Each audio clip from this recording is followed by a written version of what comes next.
The year 2014 is what we're looking at today, and the Hawks won back-to-back premierships under Alistair Clarkson. It was his third premiership, but back-to-back in this era, and they just demolished the Sydney Swans in this game. Watch this hit from Ruffy on Hanbury. They were on, so watch the replay of that. Gunston, what a player he has been for so long. Everything started to go right, but we watched this hit from Ruffy. He just went crunch, and you knew the Hawks were on. It was tight at that point in time, but Luke Hodge was on. Luke Hodge, the champion Norm Smith medalist, went back-to-back in this with 35 disposals for Hodgie, 4 clearances, couple of goals. And when Langford kicked this, I knew it was going to be Hawthorn's day. Just a miracle goal there. Yeah, there was just a destructive performance. Buddy Franklin, I think it was his first year, was it, Damo? First year. 2014 was, yeah. He played in the 2013 year. flag and then took off, yeah. Love looking at the mark and goal of the year. It was 2 Port Adelaide players, Kane's former club, that won mark and goal of the year. There's the Chad. Great mark. Was Eddie's best at this period, Chad? Yeah, he was flying. Yeah. Like, as a 21-year-old All-Australian, just looked to be about to take the competition apart. And goal of the year, this is one of the great goals you're ever likely to see. A man we forget about, Matty White, who was formerly of Richmond, joined Port Adelaide, had a lot of injuries, but this is what he's renowned for, Kane, his speed. Speedster, just an absolute gut runner, terrific teammate as well, but just the dare to take on Stevie Morris there, I think it is, and what a goal it is that Eddie had. You don't see that very often. I reckon that's one element we've lost in the game is a running goal because of that frontal pressure, so it's rare to see a goal like that. Someone who Dean Coxlord I always thought was going to win a Brownlow finally did this year in Pritis, who in 2014 won, and he'd polled well and had been a favoured candidate in previous years. It was a year that it all came together for him, and a very deserving winner Brownie. He wasn't amongst the favourites though on match night, Matt Pritis. $34 at the start of the count he was. Big price. It's unusual these days, isn't it? Did he make All-Australian that year? No, I don't think he did. He did, yeah. Bizarre. It was the year also that Richmond put a full stop, sort of, to being the butt of jokes in the competition. This is when they went on that unbelievable run of 9 wins in a row leading into September, including this one, which was round 23 against the Sydney Swans. So no longer were they, as I say, the butt of jokes. They emerged as the real deal, finding their way into September. But when that rolled around, Kane, unfortunately, the celebrations were muted. Yeah, they were, TJ, because they all came along in a massive convoy to the Adelaide Oval. They played Port Adelaide. We had to wear the prison bars because of the clash situation with the Guernsey, and this is the coin toss, which we would all remember. Trent Cotchin kicking, to the northern end when he should have kicked to the south, and we started this game like a house on fire and 8 goals before they even registered one. So, as you know, just an absolute sweet spot when you're playing those games, and terrific game to be involved in. The other finals that year, of course, was the big elimination final with Drew Petrie going Frank the Tank here. This is North Melbourne. It's been a while since they've been featuring at the business end, but love that celebration from Drew Petrie. And, of course, Damo, they did play in some big finals and go deep.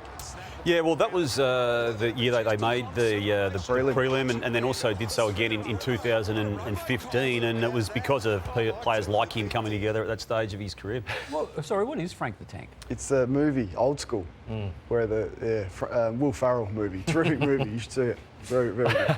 Kane even laughs in it a couple of times. Gives him a smile. Yeah, you spoke about Lance Franklin before, so it was his first year on that massive deal. And Damo, you would know more intimately about the details of how much and how long it was, but it was certainly massive news back in the day. And everybody thought that he wasn't going to get there, but he has. It was GWS that everyone thought he was going to, and then the Swans are just beautifully behind the scenes negotiated and pulled the deal off. And that's a deal, Brownie, that is still being carried out today. No one, inclusive of people at the headquarters of the AFL, thought he'd still be playing in 2022, the 9th year of that deal. Yet he is, and as we know, he wants to play again. Where that is and how that looks, who knows? But look, he's given them absolutely everything. The 2 grand finals that he played in, they've lost, but not through his fault. Angry were the AFL? Mike Fitzpatrick was angry, wasn't he? They wanted him at the Giants. Yeah, and I don't know why. And the conversations that he had with Richard Collis, the chairman at the time of the Swans, I mean, it just didn't make sense. And it's played out. It's lived out. They gave him the money, but he's stood up. And in that year too, the premiership year, Alistair Clarkson got very sick and Brendan Bolton stepped in and he coached 5 games for 5 wins, and it really put him on the map, in terms of coaching. So it was called, I think it's Gillian Barr. Is it like a form of paralysis? Paralysis, nerve system and this was a controversial moment. This was Clarko's first game back, and this was an ugly game, spiteful game, and obviously big moment for Brian Lake with the choke on Drew Petrie. He got suspended heavily for that game. So that was a very, very spiteful night. in terms of controversy, Damo, Louis Taylor won the Rising Star and everyone thought Bontempelli would win it. And there was a lot of controversy after this. Yeah, well, there was. And people, well, certainly one person was investigated for wagering around it. Nothing was proven and nothing was ever, said more of it. But look, it was a surprise at the time that he had a good year, Louis Taylor. No doubt about that. But Marcus Bontempelli, Lordo, many people thought might have done enough to win that particular award. Yeah, and here's the article there, the probing over the Rising Star betting around that period. So it was... Your radio partner, David Your King. man, Kane. Coaching sackings? We don't want to talk about it? Well, I'm not. I can't. Are you really scared of him? No, I just can't remember the story specifically of what went on. You guys brought it up. Oh, you should be in politics, mate. I can't recall.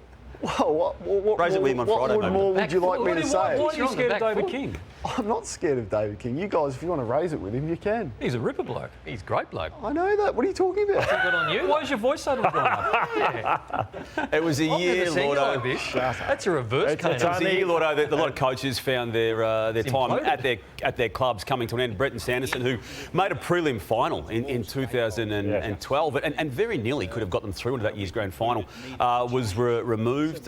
So too was Guy McKenna at the Gold Coast Suns, the inaugural Gold Coast Suns coach, and some still feel he's unlucky at that time. Others have a different view. Clearly, they made the call, and obviously it was the start of the Western Bulldogs' time as a big premiership-winning club. Brendan McCartney, when the captain walked out of the club, Ryan Griffin, to go to GWS, the club acted, and then they got Tom Boyd in, and most importantly, they got Luke Beveridge in, who took them to a final the next year, and then the premiership the following year. I was told, TJ, that at the Western Bulldogs best and fairest that year, it was such a bad mood and feeling amongst everyone that Brendan was going to be in trouble after that, just amongst how the players felt throughout that year. All right, terrific. 2014, the year was. We also found Kane's kryptonite there. Oh, it's like a reverse volcano, like he imploded. What's the kryptonite? David King. What?